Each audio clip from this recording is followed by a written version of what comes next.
As के according किस तरीके के चेंजेस जो हैं वो हमें हमारी स्किन में देखने को मिलते हैं। आप लोगों को देख करके थोड़ा सा अजीब लगने वाला है कि हमारी स्किन इस तरीके से चेंज होती है। तो देखिए, सबसे पहले 20s की स्किन दिखाती हूँ। 20s की स्किन मतलब जब आपकी एज 20 से 30 के बीच में है, मतलब 21 से 29 तक की जो एज है आपकी, वो ज्यादातर लोग अपनी स्किन को लेके कंसर्न इसी एज में होते हैं। अभी हमारी जो जेन जी आई हुई है जनरेशन, जो नेक्स्ट जनरेशन है, वो अपनी स्किन को लेके बहुत कंसर्न है।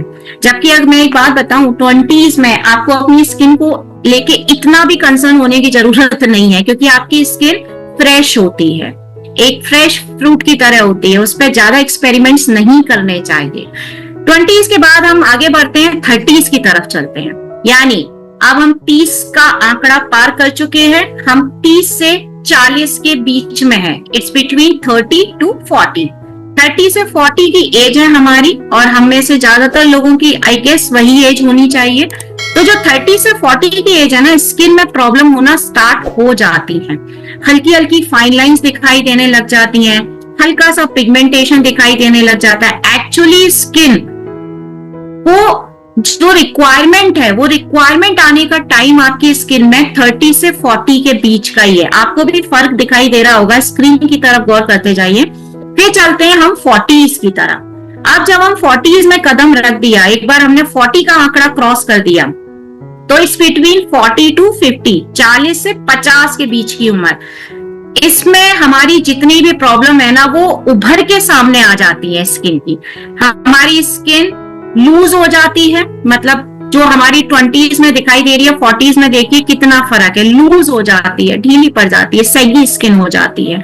हमारी आंखों के आसपास की जो स्किन रहती है वो थोड़ी ढीली पड़ने लग जाती है। बहुत सारे ऐसे चैलेंजेस हैं हमारी स्किन के साथ में, जो धीरे धीरे धीरे एज के साथ दिखाई देने लगते हैं। लेकिन आज के टाइम में आप देखोगे ना, कई 20s वालों के साथ भी ये 40s के स्किन के प्रॉब्लम है, और कई 40s की उम्र के लोगों के साथ भी 20s का स्किन टाइप लेकर के चल रहा है। क्यों? क्योंकि प्रॉपर रूटीन और प्रोसेस वो लोग फॉलो कर रहे हैं। एंड फिर आती है 50 एंड अबव। एक बार आपने 50 भी क्रॉस कर लिया तो बस, फिर तो अगर आपने 30 तक अपनी स्किन को केयर करना स्टार्ट नहीं किया ना, तो it's very difficult to protect your skin after 50। It's very difficult. तो आपकी स्किन को टेक केयर करने का जो टाइम है ना, वो 30 है। मतलब 20 से 30 के बीच में अगर आप अवॉइड करोगे चलेगा, लेकिन आफ्टर 30 आपको परमिशन ही नहीं है कि आप अपनी स्किन को अवॉइड करना शुरू करो। अगर आपने 30 के बाद भी अपनी स्किन को सीरियसली लेना स्टार्ट नहीं किया, तो फिर आप उसे कंट्रोल नहीं कर पाएंगे। सो 30 के बाद आप स्टार्ट कर दो। अब मैं यहाँ पर आपको बता रही हूं कि आपको किस एज में किस तरीके से अपनी स्किन की केयर करनी चाहिए। इसको बहुत आराम से सुनिए और इस चीज को ज्यादा से ज्यादा लोगों को बताइए, क्योंकि यही चीज इंपॉर्टेंट है कि एज ग्रुप वाइज आपकी स्किन केयर रूटीन क्या होनी चाहिए। जैसा मैंने आपको कहा, 20s वाली जो एज रहती है, यानी 20 साल से 30 साल के बीच के जो भी हमारे मेल या फीमेल्स रहते हैं, और ये सभी के लिए है। सबसे पहले तो उनकी स्किन बहुत ज्यादा फ्रेश है, एकदम फ्रेश फ्रूट की तरह, तो उनको बहुत माइल्ड क्लींजर यूज करना चाहिए। मतलब अपनी स्किन टाइप के अकॉर्डिंग फेस वॉश यूज करना चाहिए, सनस्क्रीन यूज करना वो शुरू कर सकते हैं, और वाटर रेसिस्टेंस अच्छा रखना है। यानी कि आपको वो सनस्क्रीन यूज करनी है जो आपके पूरे फेस को भी कवर करे, प्लस उसमें वाटर लेवल हाई रहना चाहिए। ऑयल बेस्ड सनस्क्रीन यूज नहीं करनी चाहिए। 20 से 30 की एज के लोगों को स्क्रब करने से बचना चाहिए। आपको स्क्रब करने की जरूरत नहीं है, आपकी स्किन में ऐसी कोई भी डेड सेल्स आई नहीं है अब तक जिनको आपको निकालना है। स्क्रब नहीं करेंगे तो चलेगा, या पूरे मंथ में आप 2 बार स्क्रब करेंगे तो भी ठीक है, उतना भी है। उसके बाद में ज्यादातर आजकल 20 से 30 के बीच में जब हमारी एज होती है ना, हमें मेकअप का बहुत ज्यादा शौक रहता है, तो हम बहुत सारी चीजें एक्सपेरिमेंट करते हैं। आप करिए, कोई प्रॉब्लम नहीं है, लेकिन जब आप फाइनली सोने जाते हैं ना, तो उस पूरे मेकअप को हटा दीजिए, आपकी स्किन को सांस लेने दीजिए, रिमूव कर दीजिए। उसके बाद जितने भी स्किन केयर ट्रेंड्स आजकल चल रहे हैं, उन स्किन केयर ट्रेंड से एक दूरी बना लीजिए, क्योंकि जरूरी नहीं सोशल साइट पे जो चीज दिखाई जाए वो सच हो, हकीकत हो। और ज्यादातर हम लोग जितने भी हमारे जेन जी जनरेशन है, वो सोशल ट्रेंड्स को बहुत फॉलो करते हैं। तो ट्रेंड्स को फॉलो ना करते हुए अपनी स्किन को फॉलो करिए। आप सोच रहे होंगे कि स्किन की बात करते करते ये मैडम कहाँ नेचुरल मोर के अंदर चली गई। मैं हमेशा कहती हूँ आपका 75% काम आप जो कंज्यूम कर रहे हो, आप जो ले रहे हो, शरीर के अंदर जा रहा है, वो मैटर करता है, और सिर्फ 25% काम जो आप अपनी स्किन पर अप्लाई कर रहे हो वो करता है। अब ये जो 75% का काम है, यानी आपकी स्किन और आपके बालों के लिए, उसके साथ साथ आपके नेल्स के लिए प्रोटीन की बहुत ज्यादा जरूरत होती है। ये आप सभी लोग अच्छे तरीके से जानते हो कि हमको प्रोटीन की इतनी ज्यादा जरूरत क्यों होती है, क्योंकि आपके बालों को भी बढ़ना है, आपकी स्किन इलास्टिसिटी भी होनी है, बहुत सारी चीजें आपकी स्किन में मेंटेन करना है। तो अगर आपको अपनी हेल्थ और आपकी स्किन प्लस आपके बाल, ये सभी चीजों को मेंटेन करना है, प्रोटीन पाउडर लेना स्टार्ट कर दीजिए। आप सक्षम है, सक्षम वाला, अस्मिता है तो अस्मिता वाला, आप अच्छे से जानते हो 5 टाइप प्रोटीन हम इसमें दे ही रहे हैं। फिर से रिपीट कर देती हूँ, milk protein, pea protein, soya protein, rice protein, whey protein, ये 5 प्रकार का प्रोटीन हम इन प्रोटीन पाउडर्स में दे रहे हैं। विमेन वेलनेस के कैप्सूल में क्यों प्रेफर कर रही हूँ 20 से 30 के बीच में?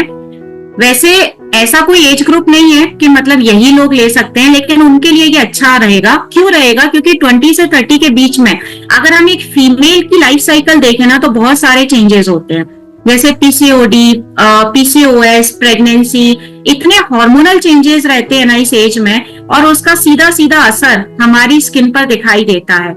आपने अक्सर, हमारी अस्मिता इस चीज से अच्छे से वाकिफ है कि आफ्टर डिलीवरी हमारी स्किन कितनी ज्यादा लूज हो जाती है। कई अस्मिताओं को पिगमेंटेशन का प्रॉब्लम होता है, कई लोगों को छोटे छोटे स्पॉट आने लगते हैं, कई हमारी अस्मिताओं को तो पिंपल्स आने लग जाते हैं।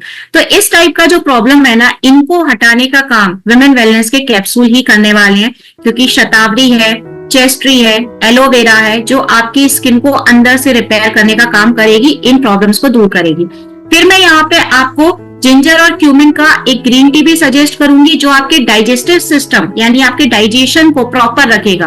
क्योंकि अगर आपका डाइजेशन प्रॉपर नहीं है ना, तो आपने अपने बुजुर्गों से सुना होगा, जिनको अक्सर वो बोलते थे कि भाई ज्यादा मुहासे निकल रहे हैं, ज्यादा एक्ने का प्रॉब्लम है, तुम्हारा पेट गड़बड़ है। तो अगर पेट गड़बड़ रहेगा ना, तो आपकी स्किन कभी भी क्लीन नहीं हो पाएगी। अब आते हैं हम अपने उन प्रोडक्ट्स के ऊपर जो आपको स्किन टाइप और के अकॉर्डिंग यूज करना है। So it's not about only 20 to 30, it's about your skin type. अगर आपकी स्किन ऑयली है, ठीक है, अब ऑयली स्किन वालों को मैंने प्रॉब्लम बताया था आपको कि एक्ने का प्रॉब्लम बहुत ज्यादा है। सबसे बड़ा प्रॉब्लम एक्ने और पिंपल्स का ही है। तो एक्ने और पिंपल्स का प्रॉब्लम है तो आप पहली फुर्सत में न्यूट्री लीवर और इजी डिटॉक्स एक कैप्सूल आफ्टर मील लेना स्टार्ट कर दीजिए, जिससे अंदर से आपकी क्लैरिटी आए। न्यूट्री लीवर जो आपके लीवर को एक्टिव कर देगा, इजी डिटॉक्स जो आपके ब्लड सेल्स को प्यूरिफाई करने का काम करेगा, जिससे आपको पिंपल्स का प्रॉब्लम अंदर से रिपेयर होना लगेगा। अब पिंपल्स कई बार आपको डैंड्रफ की वजह से भी आता है, ये हम में से ज्यादातर लोग नहीं जानते हैं और इस चीज को अवॉइड भी कर देते हैं कि अगर आपके सर में डैंड्रफ है या आने वाला है तो आपके चेहरे पर पिंपल्स भी रहेंगे। तो आपको उन डैंड्रफ का भी सोल्यूशन ढूंढना होगा, जो मैं अपने लास्ट सीजन में बताया था मैंने आपको कि एंटी डैंड्रफ शैम्पू, और अगर ज्यादा है तो एंटी डैंड्रफ सीरम आप यूज कर सकते हैं।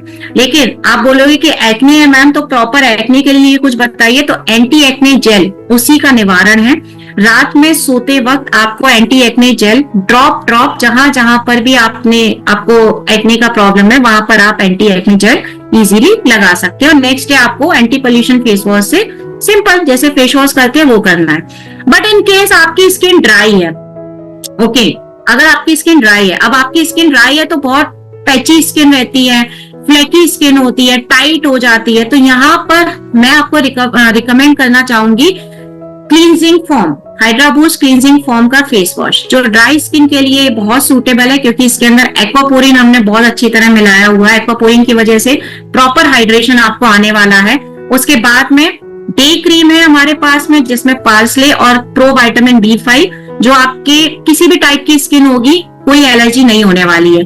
आपकी स्किन को मॉइस्चराइजेशन की ज्यादा जरूरत है, इसीलिए डे क्रीम कंपलसरी है। फिर आता है आपका सनस्क्रीन। सनस्क्रीन ऑयली स्किन को भी लगाना है, ड्राई को भी लगाना है, लेकिन ड्राई स्किन वालों को यूज करने के पहले डे क्रीम लगाना है, फिर सनस्क्रीन लगाना है। ऑयली स्किन वाले डायरेक्ट सनस्क्रीन अप्लाई करो, लेकिन अगर ड्राई स्किन है तो आप पहले डे क्रीम लगाइए, उसके बाद सनस्क्रीन लगाइए, क्योंकि इस सनस्क्रीन के अंदर विटामिन E भी है, जो आपका स्किन फूड होता है, और पपाया भी है जो आपकी स्किन को क्लीन करने का भी काम कर रहा है। उसके बाद ऑब्वियसली स्किन ड्राई है तो सिर्फ फेस की नहीं होती है, पूरी बॉडी की रहती है, तो मॉइस्चराइजिंग बॉडी मिल्क जिसमें राइस ऑयल मिलाया गया है, अब वो आपकी स्किन को पूरी तरीके से प्योर करने का काम करता है।